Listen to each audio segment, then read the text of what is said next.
my name's Rita and welcome to Mezzo Midnight. In today's video, I'm doing another movie review, ramble, spew of words kind of thing because I went to watch in the beginning of February and then rewatched it this week. One of my favorite movies, not only of this year, for sure my favorite movie of this year, but one of my favorite movies of all time, and it is Call Me By Your Name. My god. If you don't know what it's about, basically it's a very simple yet incredibly hauntingly relatable story about a 17-year-old boy called Elio, and he is part French, part Italian, and part American, and he is on summer vacation, summer 1983, somewhere in northern Italy. We never really know exactly where, but it's somewhere in northern Italy. He lives with his translator mother and his dad, who is a mythology, sculpture kind of stuff professor. And every year they host a student to come and work with his father. And this year's 1983 student is Oliver, a very handsome man, played by Armie Hammer, and he's very cute. And basically after that, after the student arrives, it's the love story between Elio and Oliver, and oh my god. This movie is absolutely wonderful, and Timothée Chalamet, who plays Elio, I probably butchered his name, but he is incredible. He's 22, and he's such a good actor that I can't even deal. The end scene of this movie is one of my favorite pieces of acting I've ever seen in my entire life. The last like 5 minutes are incredible. Incredible. I gave this movie A++, which is like my highest rating ever.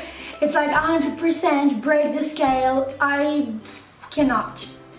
It's an amazing movie. The story is very simple, but as I said, hauntingly relatable. It's very creepy how relatable it is. And the movie is not only a love story, but it's also just Elio finding stuff out while he's a teenager, figuring out his sexuality, figuring out the stuff that he doesn't like understand yet. Because like there's this really cool line in the movie somewhere in the middle where Oliver is like, Elio, is there anything that you don't know? And he's like, I know nothing. And first of all I was like, you know nothing, Jon Snow. But then he was like, same, because when you're a teenager, even if you're like really smart and you're very eloquent and intelligent and you do well regarding to the knowledge field of stuff, you don't really know anything about life. And that's why this movie is very creepily relatable. And what I always say is, if you are, were, or will be a teenager, watch this movie. This movie is for everyone. It's adorable because besides all of that, it's, as I said in the beginning, a love story, and it's the purest love story that you could ever find because there aren't really contradicting forces. Like, no one is really opposed to their relationship. Not Elio's parents, not Elio's friends. No one is really opposed to them being together, and I think that's a really important message also to convey in society today because people are really fucking stupid. Now I'm gonna get into spoilers, so if you have not watched the movie, I highly encourage it. Please go and watch it.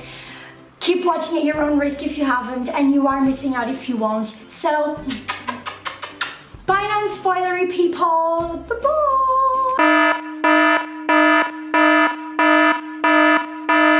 So guys, I made notes on my computer so that I don't forget anything, because I'm gonna be very annoyed if I forget anything. This review, like any other review that I ever do on this channel ever, is not eloquent. It doesn't make any sense. It's just jumping from place to place, and I'm sorry about that. So let's start by talking about how relatable this movie is. Elio, throughout this entire movie, is so confused and he has no idea what the fuck he's doing. And it's so relatable, like Elio's awkwardness around his crush, the subtle hints that he gives Oliver and Oliver gives him, that they like each other, and then neither of them understand. Like, it's such a real human relationship, and I love it so much because of that.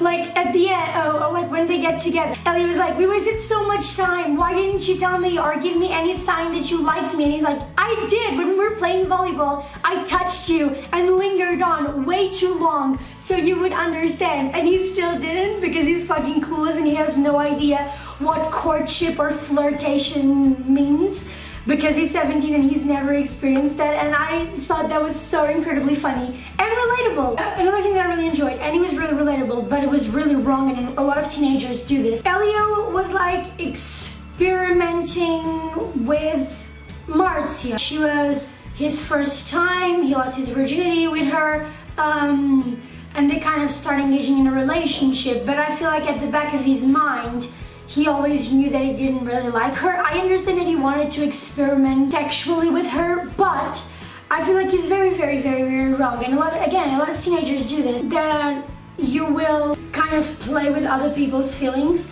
because it's like, I don't think that Elio ever really liked Marzia in the first place. Like, ever since Oliver appeared in his life, he already knew that he liked Oliver, and you can clearly tell, and you clearly know as an audience member that Elio likes Oliver, not Marzia. So I felt like it was really wrong what he did to her. Even though at the end she's like, I don't blame you, it's fine, we can still be friends. And I love that, because like, I guess she understood that he was just confused and he didn't really know what he was doing. But I still feel like it's very wrong to play with somebody's feelings. I've made a video about it, also about what you like talk about on the internet. I can link it below, but I just feel like it's really wrong to play with people's feelings when you're not 100% sure. And I know Elio wasn't doing this maliciously, but it's still very wrong. Another really great scene is when Elio is playing his guitar outside, and Oliver is like, oh, that's really good. And he's like, I thought you didn't like it. And then he's like, I like you playing it. Ah, it's so cute. And then he's like, follow me. And he goes inside to his piano and he starts playing. And it's like a Bach, I think, composition. And he starts playing it. And Oliver's like, you changed it. And he's like, yeah, I did it. I changed it as if whoever playing Bach. And he's like, can you just play what you played outside? And he's like, sure, plays it again. And like, you changed it again. And he's like, yes, I did it as if whoever, imitating whoever playing Bach. And he's like, what's wrong with Bach's version of the song? And he's like, I don't know, I just like to change it, like, fuck off. And then he plays it the real way, and it was really cute. I love also how Oliver is so incredibly in love with Elio, clearly. And it's like, everything Elio does, he loves. Like, his knowledge, his music ability, his like face. It's so clear that Oliver likes him, and I can't believe that Elio didn't notice. But it's also incredibly clear that Elio liked Oliver, I think.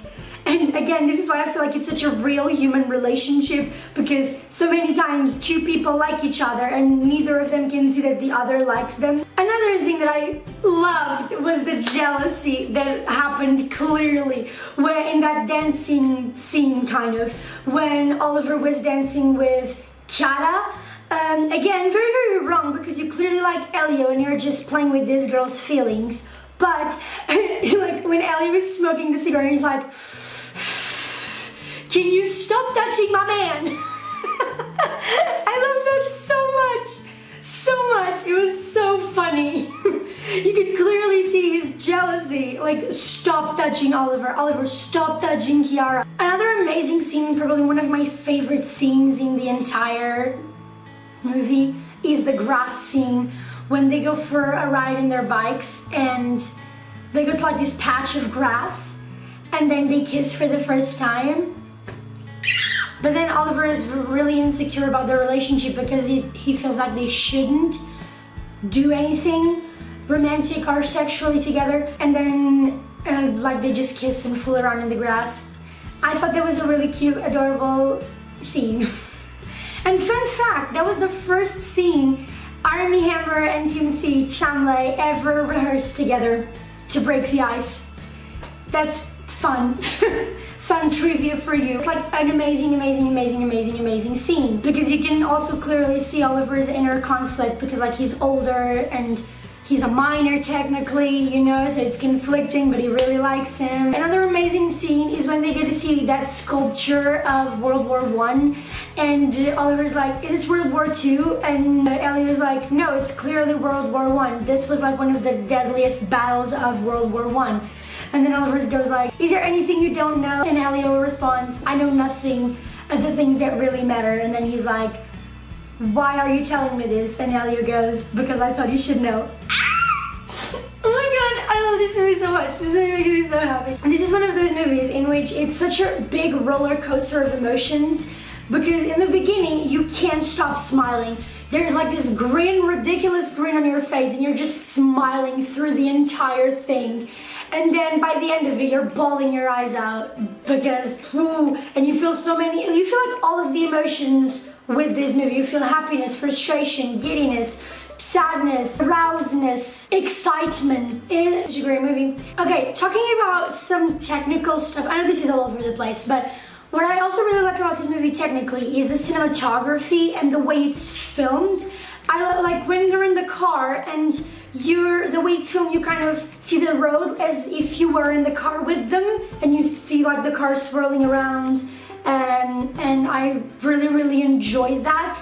I also love the color palette because it immediately transports me to like an older movie. I think the color palette of this movie is absolutely stunningly gorgeous. The colors really pop. Other movies like from the 60s and the 80s also have those bright colors, and because the time period of this movie technically is summer 1983, I thought it was a really smart idea to use that color palette. After they've been like kind of courting with each other for a while, Elio is also maintaining his relationship with Marcia, and they end up having sex together, as I mentioned it before. Oliver is kind of giving Elio the silent treatment because he really doesn't want them to like engage into anything, and so Elio writes him a note like, I can't be without you, like I can't stand your silence.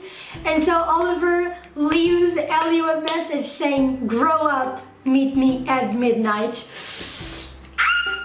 Oh my god, I can't, I love it so much. And then he's like super excited. And the next day he spends with Marcia, and they end up engaging in some more sexual activities, but it's fucking gross because he's like having sex with her while his watch is on the table, and he's like, can we move on? When is it midnight? And then when he's like hanging out with his parents and all of that, and Oliver's like, what time do you have? And he's like, 2. At midnight, Elio goes and finds Oliver, and they finally have sex. But before that is this really awkward scene, and they're like, so, I like what you've done with the place. It's fun. And Oliver's like, yeah, great. Yes, and it's so awkward but it's so real. It's such a good movie. Oh my god. And then they sit on the bed and they kind of start touching feet to like kind of make it less awkward, but it just adds to the awkwardness. And then they finally have sex, and what I love about them having sex is that it's not a motivation, it's a consequence. And I feel like in a lot of movies, the main characters only like have sex to either lose their virginity and be each other's first. They weren't, and I really like that, because I feel like it's a very stereotypical thing in young adult-ish movies that the two main characters that are like perfect and destined for each other need to be each other's first time having sex, but it really doesn't, and neither of them were the other's first, you know?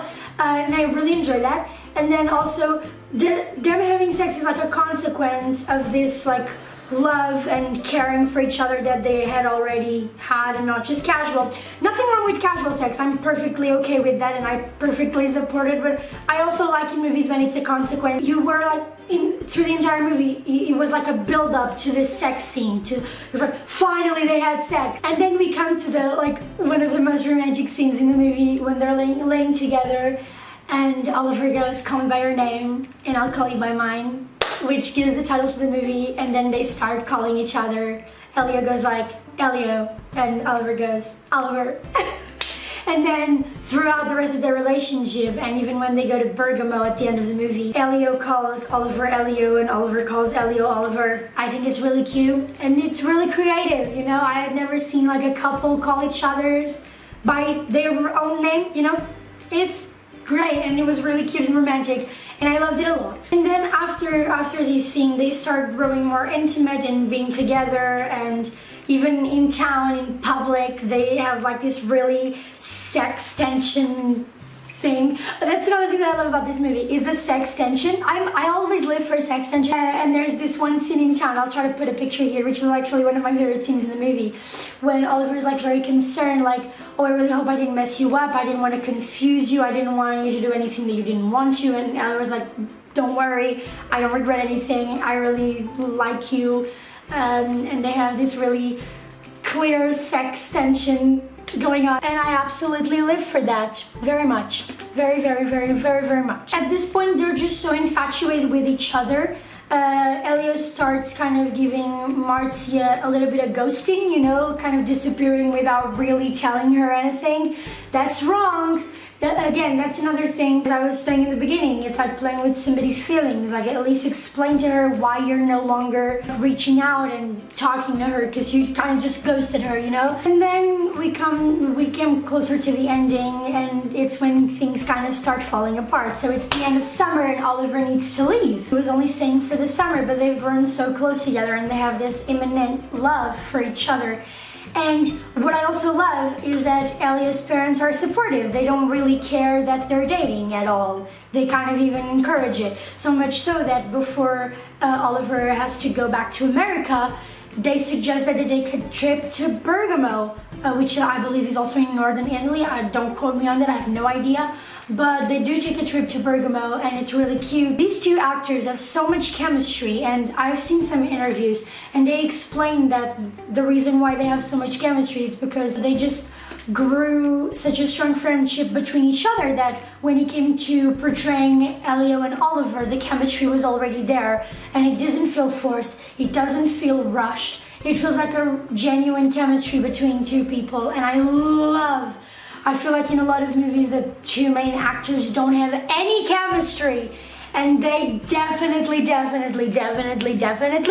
After the trip in Bergamo, Oliver has to leave, and oh my god, this scene is so emotional for me, because by this point I'm so attached to these characters. Please keep in mind, I watched this movie twice. I watched it in the beginning of the month, and I'm recording this on Friday, and I watched it on Tuesday again because I wanted to, and this scene always makes me cry inevitably every single time.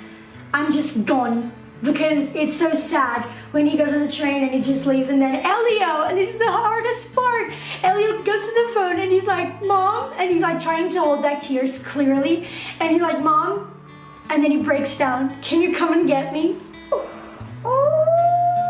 Just thinking about that scene is making me very emotional. I can't deal with it. So then Elio returns home and he's just crying in the car, and his mom is trying to like respect his space and not really like pushing conversation. And then they arrive at the village and he encounters Marcia, and this is a really sweet moment where she's like, I'm not mad at you, I understand, and I still want to be your friend, even though we will probably never have anything more than that.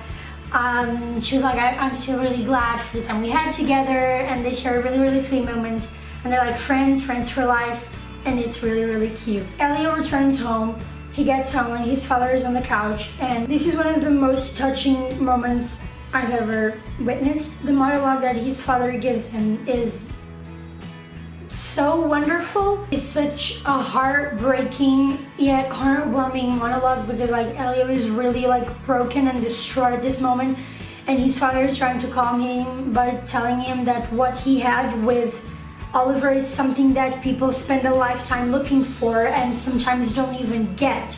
And he goes, you had a beautiful friendship, maybe more than a friendship, and I envy you. In my place, most parents would hope that the whole thing goes away, to pray that their sons land on their feet. But I am not such a parent. In your place, if there is pain, nurse it, and if there is a flame, don't snuff it out. don't be brutal with it. We rip out so much of ourselves to be cured of things faster that we go bankrupt by the age of 30 and have less to offer every time we start with someone new.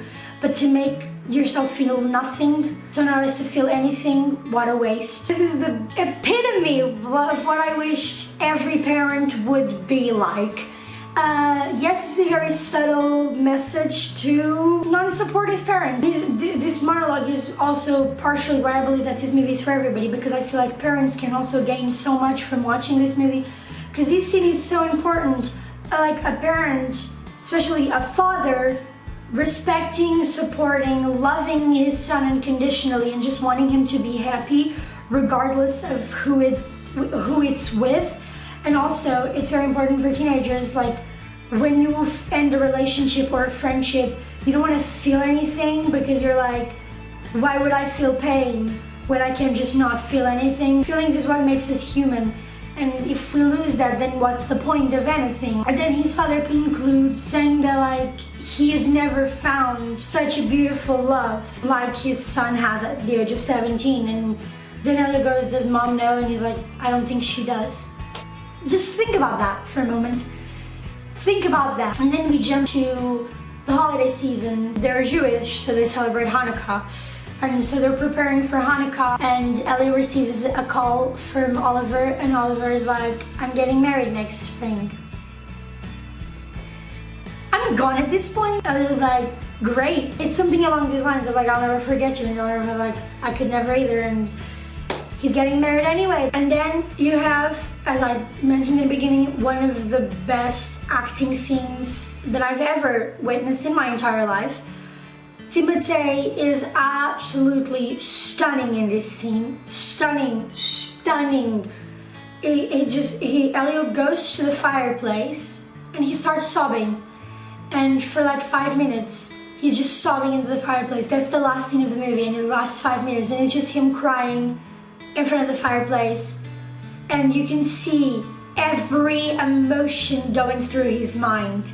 Every single emotion. Frustration, love, lust, sadness, the feeling that like what you had you'll never have again. And it's so emotional that it's a sob fest, really. For anybody that watches that, I think it's a sob fest. And it's one of the greatest pieces of acting I've ever seen in my entire life, because you can really see in his face the rush of emotions that he's feeling at the moment. And it's wonderful. I will never get over this ending. I am still not okay with it. Oh my god. Oh my god. And sometimes you just need to sit down and cry, you know? You just need to sit down and have a cry, and that's what he does at the end of the movie.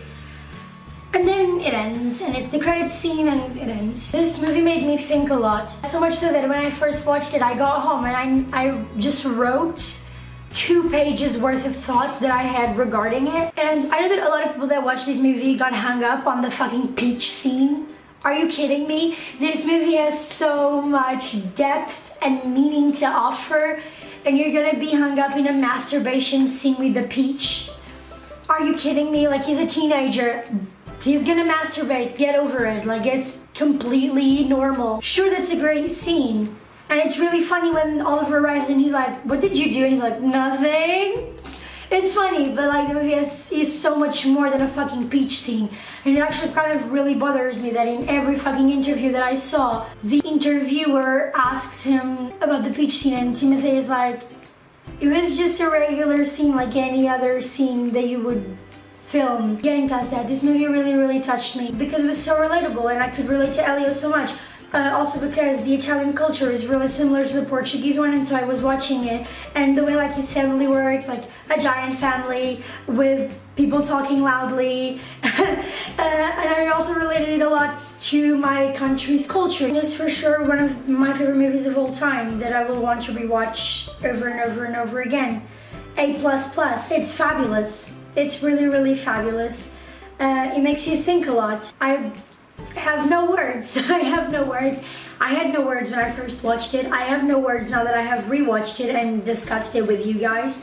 It's just a brilliant, brilliant, brilliant piece of art. And I really hope he wins the Oscar for Best Movie. I know he probably won't. I feel like this movie really needed to win the Oscar because it's brilliant. It's absolutely brilliant. And that's it for this review. I really hope you enjoyed it. I hope I didn't forget to mention anything that I thought it was important while watching it and then rewatching it. Tell me in the comments what you thought of it, if you loved it, if you hated it, if you were indifferent to it, because I saw a lot of people that were indifferent to it, and I'm like, it's brilliant. It's a brilliant piece of art. Don't forget to like it, comment, and subscribe, and I will see you in the next one. Bye!